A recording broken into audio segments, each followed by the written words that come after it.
John, I like a Pro-Am day, watching you guys chilled out, having to take your time. Perfect saying that on a wait after a wait in the drivable hole. I quite enjoy Pro-Ams. I do enjoy get to meet new people. Usually a relaxed day, not much going on, so it's I usually think it's good to hear that, actually, because I often wonder, does it frustrate you guys and you want to get on with prepping for a tournament? No, I've made a lot of good relationships in Pro-Ams, so and friends that are still friends. You know, one of them, we're going to see in Bedminster, we became friends in 2017 in a Pro-Am. Oh, so cool. yeah, that's I've always enjoyed them. John, I had the pleasure of walking around with you on Friday afternoon last week at the Open with your group.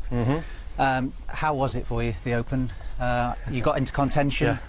I know it didn't finish how you wanted, but can you tell us how you felt about it? You know, Thursday, Friday, felt really comfortable. Hit the ball really well. Just couldn't hold the putts. And then on the weekend, it was really two swings that did it all, right? You can afford some bogeys in major championships. Everybody's going to make them. The doubles do kill you. And starting the way I did on the first hole both days, it's just like a bucket of ice cold water first thing in the morning, right? Just right to start and already going up against the current. So it was a bit of a hard battle, and 3 doubles on the weekend, that was the biggest difference. But you know, a lot of good feelings coming out of that week, hopefully for the next of the year. How is that atmosphere when you go from the world to LIV, and of course all the things that are up in the air, and then you go to the Open, and you know, watching from afar, how there was kind of split camps when it comes to like the TV coverage and stuff. How did it feel to you as a LIV golfer? What do you mean feel? Like, does it feel? Do you feel you're under extra scrutiny as a LIV golfer out there? No, perhaps at some point, and there certainly is some people who are still trying to work on that narrative, but it's very far from the truth, right? I mean, if he was there on Friday, I got nothing but love from all the crowd, even though I was playing with Tommy Fleetwood in England, right? Everybody was obviously Tommy's fans, but I had plenty of fans as well, and no issues with any of the other players.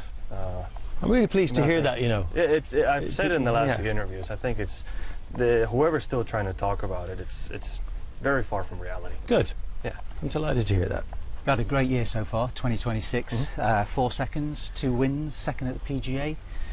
Can you rate your year so far? I know there's still a long way to go, but can you give us an indication of how you're feeling Just about that because right majors haven't been as good as I would have liked, and it's surprising because I've been playing fairly good coming into them.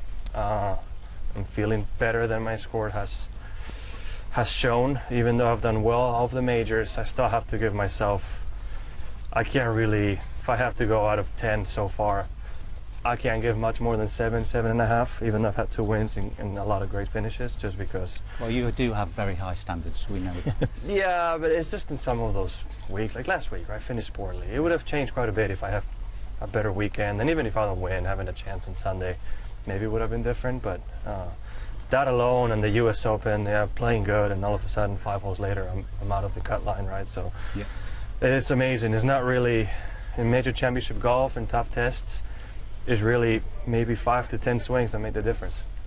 You could wrap things up this weekend, couldn't you, with a win of other things going Not even going to think about that. How do you approach it? Well, I need to win, and I need Bryson to have a really bad week.